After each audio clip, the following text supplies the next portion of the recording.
What's up guys, pag-uusapan lang natin itong nangyayari kanina guys sa Senado. Ang daming nangyayari guys sa Senado kanina. Ang daming nakakatawa na pangyayari sa Senado kanina. Isipin mo yung mga minority black sa grupo nila ni School Bukol guys. Mga bastos talaga, masasabi mong bastos dahil nag-walk out kanina guys dahil hindi sang-ayon sa kagustuhan nila kanina sa Senate. Isipin mo yan, hindi nila ginalang yung majority dahil sa nag-object lang si Senador Marcolita, hindi nila gustuhan.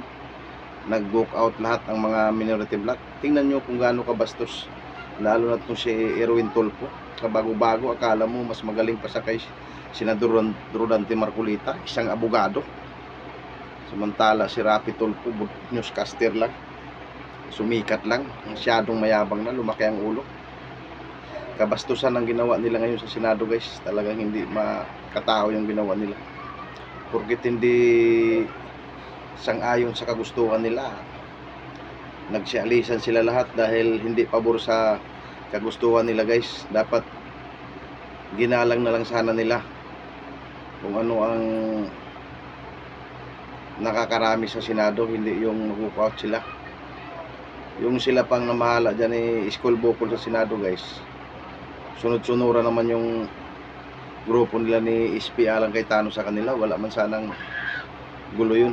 Pero yung naupo na sila ni Senate President Alan Cayetano, ayaw na nila ng ganong guys. Gusto talaga nila na silang masunod.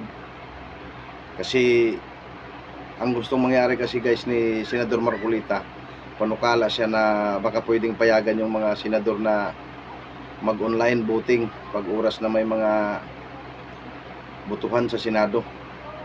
Itong si Erwin Tulfo na naman, si Silvestre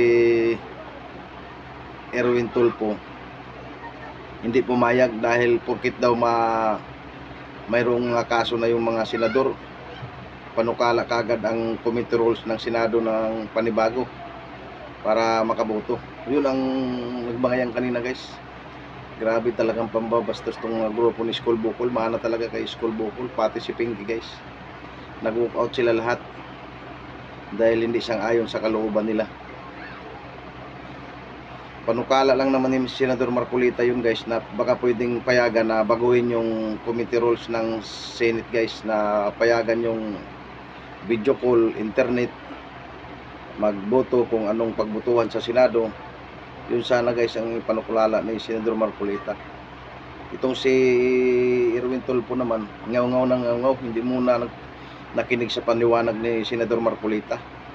Isang abogado, tapos gaganyanin mo lang Erwin Tulfo. Pambabastos yung ginagawa mo. Dapat nakinig ka muna, hindi yung makipagdebatihan ka sa isang abogado dahil ikaw news anchor ka lang, sumikat lang. Yung mga Tulfo na yan, wala yan, nababayaran din yung mga yan dahil pagdating sa mga issue na mga bigatin, titiklop yung mga yan. Pero kung mga tulunggis lang yung mga katunggali nila, yun, kaya nilang bargudlahin. Pero kung pagtingin nila na medyo may pera, umiilag din yung mga yan. Tingnan mo dati yung sa PCSO, Rapi Tulfo, ang ingay. Siguro nung nagkamalita na, tahimik na siya. Pero pagdating sa mga magagandang panukala sa Senado, pag hindi kagustuhan ng amo nila, ayaw nilang pumayag sa mga ganong sistema. Kaya nakakadismaya talaga guys ang ginawa ngayon ng mga minority black, pambabastos sa mga kapwa nila senador. Hindi lang kapwa nila senador, pati sa taong bayan, dahil hindi naman gigalang din yung karapatan ng nagsasalita. Kinukontra niya kaagad, hindi muna nakinig sa paliwanag ni Senador Marcolita, isang abogado, tapos gaganyanin lang niya. So yun lang muna guys ang update natin sa araw na ito, dahil talagang ma-action, madrama yung Senate natin ngayon. Kaya si Pro Tempore Loren Digarya nandismaya sa minority black ngayon, dahil pag hindi sang-ayon sa kagustuhan ng grupo nila, nag-walk out kagad sila dahil ang gusto nila silang masunod pa rin kahit na minority black na sila. Dati yung grupo nila Alan Cayetano naging minority, sunod-sunuran naman sila sa kung anong patakbo ng Senado ni Iskol Bungkol. Tapos ngayon, si Alan Peter Cayetano ng Senate President, hindi nila kayang sundin. Napakawalang iya talaga guys itong mga senador. Kaya sa susunod na 2028 guys, mag-isip-isip na sana yung mga kababayan natin kung sinong iluklok sa Senado. Hindi porket sikat, hindi porket kilala, iboboto na. Kaya na nakadismaya rin talaga itong mga kababayan natin na sa konting halaga na ipagbili nila ang boto nila.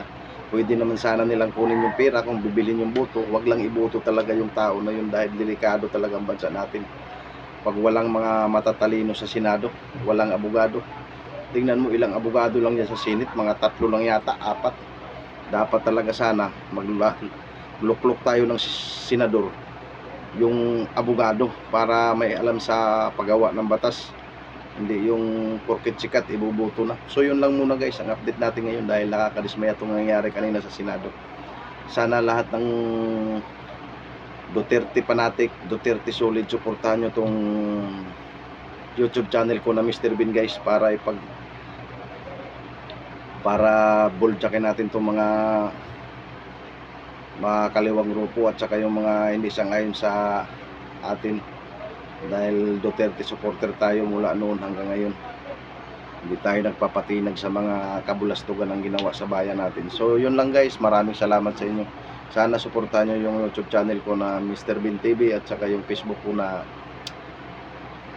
BNP Vlog Official. Pakisuportahan nyo naman. Huwag kayong kalimutan mag-likes, mag-comment dito sa YouTube channel natin guys para ma-notify ko kayo.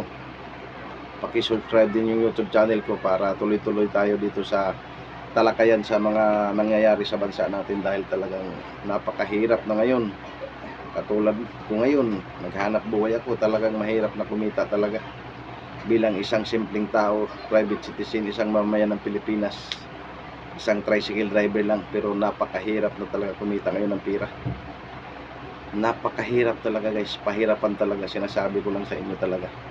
Napakapangit ang Pilipinas ngayon na nagkaroon tayo ng presidente na bangag, si Marcos Jr.